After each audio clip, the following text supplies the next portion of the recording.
Sejarah berdirinya Gerakan Pemuda Ansor. Kelahiran Gerakan Pemuda Ansor atau GP Ansor diwarnai oleh semangat perjuangan, nasionalisme, pembebasan, dan epos kepahlawanan. GP Ansor terlahir dalam suasana keterpaduan antara kepeloporan pemuda pasca Sumpah Pemuda, semangat kebangsaan, kerakyatan, dan sekaligus spirit keagamaan. Karenanya, kisah Laskar Hizbullah, Barisan Kepanduan Ansor, dan Banser atau Ansor Barisan Serbaguna sebagai bentuk perjuangan Ansor nyaris melegenda, terutama saat perjuangan fisik melawan penjajahan dan penumpasan G30 SPKI. Peran Ansor sangat menonjol. Ansor dilahirkan dari rahim Nahdlatul Ulama, dari situasi konflik internal dan tuntutan kebutuhan alamiah. Berawal dari perbedaan antara tokoh tradisional dan tokoh modernis yang muncul di tubuh Nahdlatul Wathon, organisasi keagamaan yang bergerak di bidang pendidikan Islam, pembinaan mubalik, dan pembinaan kader. Kiai Haji Abdul Wahab Hasbullah, tokoh tradisional, dan Kiai Haji Mas Mansur yang berhaluan modernis, akhirnya menempuh arus gerakan yang berbeda justru saat tengah tumbuhnya semangat untuk mendirikan organisasi kepemudaan Islam.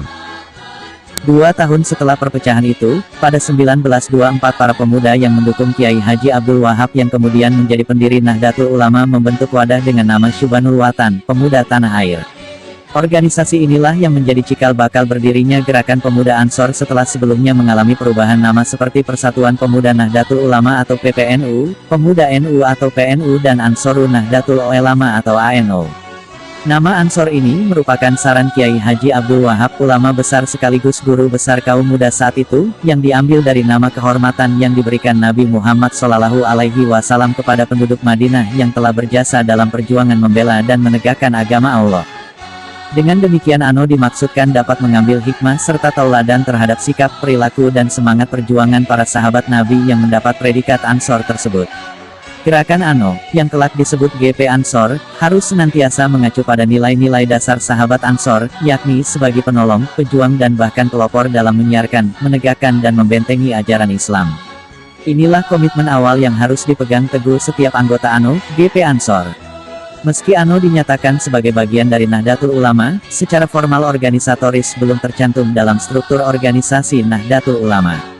Hubungan ANO dengan Nahdlatul Ulama saat itu masih bersifat hubungan pribadi antar tokoh. Baru pada Muktamar Nu ke-9 di Banyuwangi, tepatnya pada tanggal 10 Muharram 1353 Hijriah atau tanggal 24 April tahun 1934, ANO diterima dan disahkan sebagai bagian Departemen Pemuda Nahdlatul Ulama dengan pengurus antara lain, Ketua HM Thohir Bakri, Wakil Ketua Abdullah Ubaid, Sekretaris Hahi Ahmad Barawi, dan Abdus Salam. Dalam perkembangannya secara diam-diam khususnya ANO Cabang Malang, mengembangkan organisasi gerakan kepanduan yang disebut BANU, Barisan Ansor Nahdlatul Ulama, yang kelak disebut Banser, Barisan Serbaguna. Dalam Kongres 2 ANO di Malang tahun 1937. Di kongres ini, BANU menunjukkan kebolehan pertama kalinya dalam baris berbaris dengan mengenakan seragam dengan Komandan Moh Syamsul Islam yang juga Ketua ANO Cabang Malang. Sedangkan instruktur umum BANU Malang adalah Mayor TNI Hamid Rushdi, tokoh yang namanya tetap dikenang dan bahkan diabadikan sebagai salah satu jalan di kota Malang. Salah satu keputusan penting Kongres 2 ANO di Malang tersebut adalah didirikannya BANU di tiap cabang ANO. Selain itu, menyempurnakan anggaran rumah tangga ANO terutama yang menyangkut soal BANU.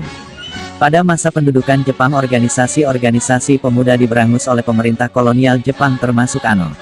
Setelah revolusi fisik, tahun 1945 sampai tahun 1949, usai tokoh ANO Surabaya, Moh Cusaini Tiwai, mengemukakan ide untuk mengaktifkan kembali ANO. Ide ini mendapat sambutan positif dari Kiai Haji Wahid Hashim, Menteri Agama RIS kala itu, maka pada tanggal 14 Desember tahun 1949 lahir kesepakatan membangun kembali ANO dengan nama baru Gerakan Pemuda Ansor, disingkat Pemuda Ansor, kini lebih populer disingkat GP Ansor. GP Ansor hingga saat ini telah berkembang sedemikian rupa menjadi organisasi kemasyarakatan pemuda di Indonesia yang memiliki watak kepemudaan, kerakyatan, keislaman, dan kebangsaan. GP Ansor hingga saat ini telah berkembang memiliki 433 cabang, tingkat kabupaten, kota, di bawah koordinasi 32 pengurus wilayah tingkat provinsi, hingga ke tingkat desa. Ditambah dengan kemampuannya mengelola keanggotaan khusus Banser, Barisan Ansor Serbaguna, yang memiliki kualitas dan kekuatan tersendiri di tengah masyarakat. Di sepanjang sejarah perjalanan bangsa, dengan kemampuan dan kekuatan tersebut GP Ansor memiliki peran strategis dan signifikan dalam perkembangan masyarakat Indonesia. GP Ansor mampu mempertahankan eksistensi dirinya, mampu mendorong percepatan mobilitas sosial, politik dan kebudayaan bagi anggotanya, serta mampu menunjukkan kualitas peran maupun kualitas keanggotaannya. GP Ansor tetap eksis dalam setiap episode sejarah perjalanan bangsa dan tetap menempati posisi dan peran yang strategis dalam setiap pergantian kepemimpinan nasional.